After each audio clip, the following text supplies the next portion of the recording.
Hello friends, welcome back to my YouTube channel Plants, Pots and Bonsai. I am Pranav here. এটি আমার একটি pine tree.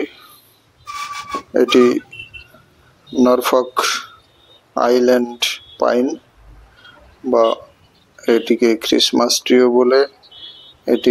এটি 8 থেকে 10 বছরের পুরানো। আমার এই পটে রয়েছে। এটিকে কখনো আমি আর রিপোর্টিংও করিনি। এর নিচে কয়েকটি শীর্ণ ডাল ছিল, সেগুলিকে আমি কেটে বাদ দিয়ে দিয়েছি এবং এর থেকে কয়েকটি জিন আমি তৈরি করেছি।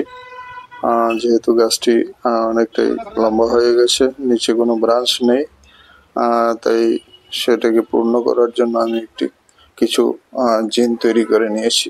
তো আজ এই গাছটিকে আমি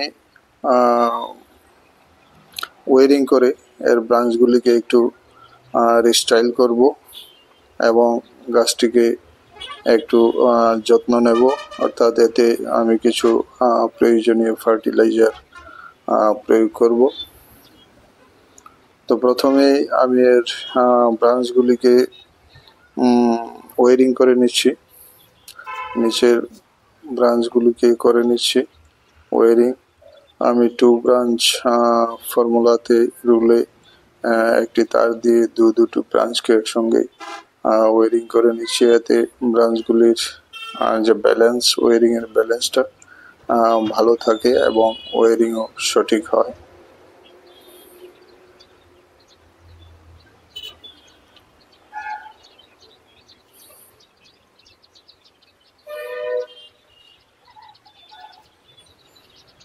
এই গাছটি খুবই কষ্ট সহিষ্ণু। এটা আমার বাগানে দীর্ঘদিন যাবৎ পড়ে আছে। আমি তেমন যত্ন করারও সুযোগ পাই না। শীত, গ্রীষ্ম, বর্ষা এটি রয়েছে এই পটের মধ্যে, কিন্তু গাছটির তেমন কোনো ক্ষতি হয়নি, গাছটি মরে যায়নি। তো এই গাছ চিরহরিৎ, এভারগ্রিন ট্রি।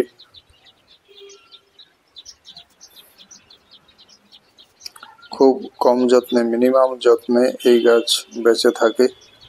হয়তো আমি আরো ভালোভাবে যত্ন করতে পারলে এর ব্রাঞ্চগুলি হয়তো আরো সজীব লাগতো এবং ব্রাঞ্চগুলি আরো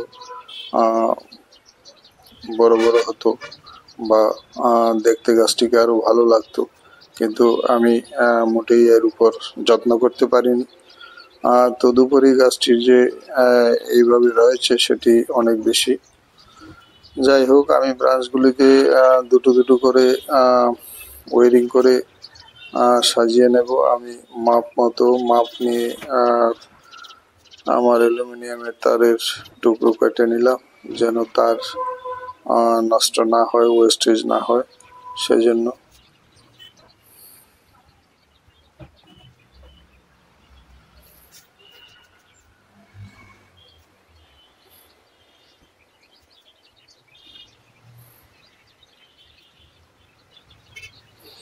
এটি নরফক আইল্যান্ড পাইন।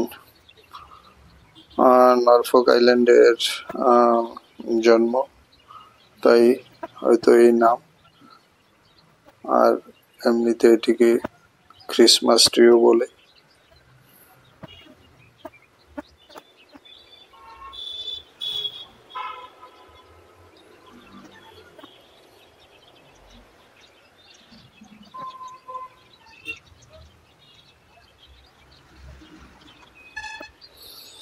তো যতদূর জানা যায় এই গাছটির এই জাতীয় পাইনের আপনার এয়ার পিউরিফাইং এর ক্যাপাসিটি রয়েছে, ক্ষমতা রয়েছে।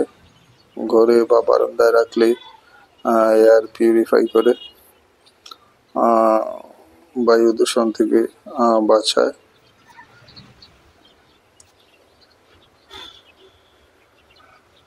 এই গাছটি অনেক দূষিত গ্যাস শুষে নেয়।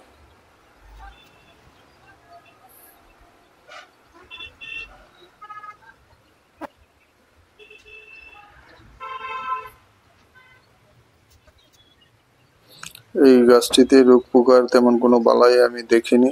কোনো বালাই নেই। মাঝে মাঝে কিছু নিডল ব্রাউন হয়ে যায়, সেগুলিকে পরিষ্কার করে দিলে হয়ে যায়। অনেক সময় অন্য গাছের পাতা এর প্রশস্ত পাতার মধ্যে পড়ে থাকলে বা ব্রাঞ্চের গোড়াতে পড়ে থাকলে সেগুলি বর্ষাকালে পচে সেখানে ফাঙ্গাল তৈরি করতে পারে। তাই একটু লক্ষ্য রাখতে হবে যেন গাছের পাতার উপরে ব্রাঞ্চের গোড়াতে যেন পুরনো শুকনো পাতা না জমতে পারে। সেগুলিকে পরিষ্কার করে দিলে গাছটিকেও দেখতে সুন্দর লাগে এবং ফাঙ্গাল আক্রমণেরও কোনো ভয় থাকে না। তো আমি উপরের 4টি ব্রাঞ্চকে এখন ওয়ারিং করে নিচ্ছি।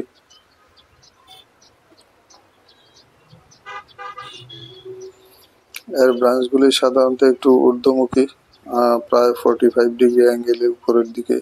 তো সেগুলিকে আমি একটু ফ্ল্যাট এবং ড্রুপিং স্টাইলে নিয়ে আসছি।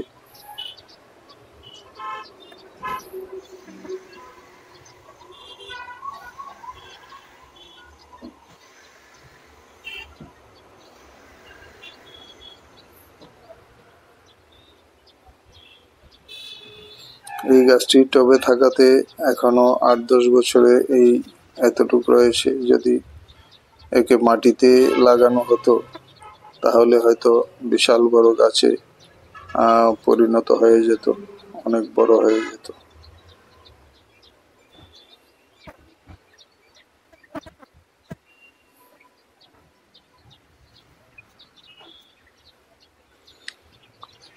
তো অনেক সময়, বেশিরভাগ ক্ষেত্রেই দেখা যায় যে অনেক সময় ছোট ছোট পাখি, টুনটুনি বাবুই জাতীয় পাখি এই গাছগুলিতে সাময়িক বাসা বাঁধতে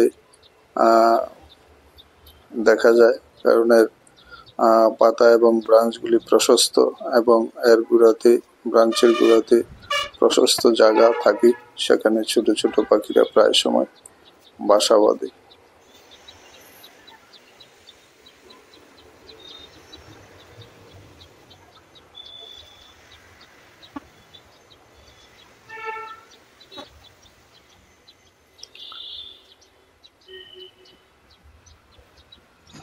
তো আমি উপরের দুটো ব্রাঞ্চকেও করে নিলাম ওয়ারিং, আর দুটো ব্রাঞ্চকে ওয়ারিং করে আমি ওয়ারিংয়ের কাজটা শেষ করছি এবং ব্রাঞ্চগুলিকে সাজিয়ে নিচ্ছি।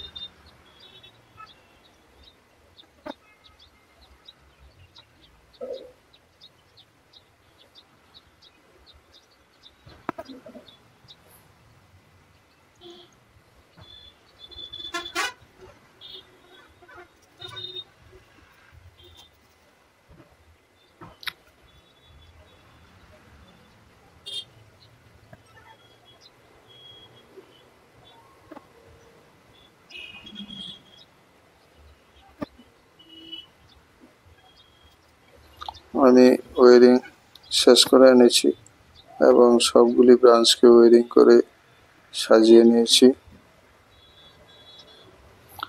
আশা করি গাছটিকে এখন পূর্বের তুলনায় দেখতে ভালো লাগছে, সুন্দর লাগছে আগের চেয়ে। তো দীর্ঘদিনের গাছের গোড়াতে আমি কোনো খাবার দেইনি, তাই আজ এর গোড়াতে কিছু ফার্টিলাইজার,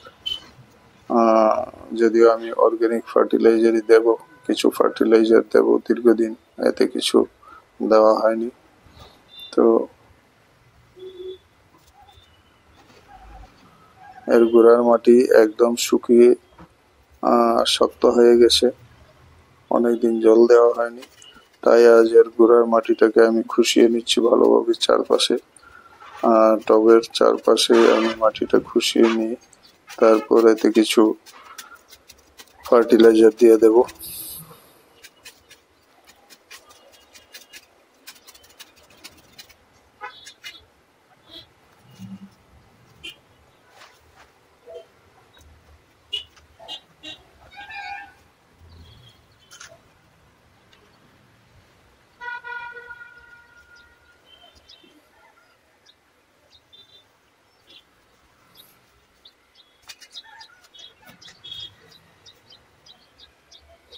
দিয়ে দিলাম আমি 1 মুঠো নিমখোল, তারপরে কিছু পরিমাণ শিং চাচা এবং কিছু পরিমাণ বোন ডাস্ট বা বোন মিল, এবং সবশেষে এ থেকে একটু নাইট্রোজেন গঠিত স্লো রিলিজিং দানা সার দিয়ে দিচ্ছি, গ্রেনিউল। এখন সারটাকে ভালোভাবে মাটির সঙ্গে মিশিয়ে নিচ্ছে। তো এইভাবে বন্ধুগণ আমি আমার গাছটির যত্ন নিলাম। ভিডিওটি ভালো লাগলে লাইক করতে ভুলবেন না। নতুন দর্শকরা চ্যানেলটিকে সাবস্ক্রাইব করে বেল আইকনটি চেপে দেবেন, সব ধরনের নোটিফিকেশন পেয়ে যাবেন। আজ এখানেই শেষ করছি, নমস্কার।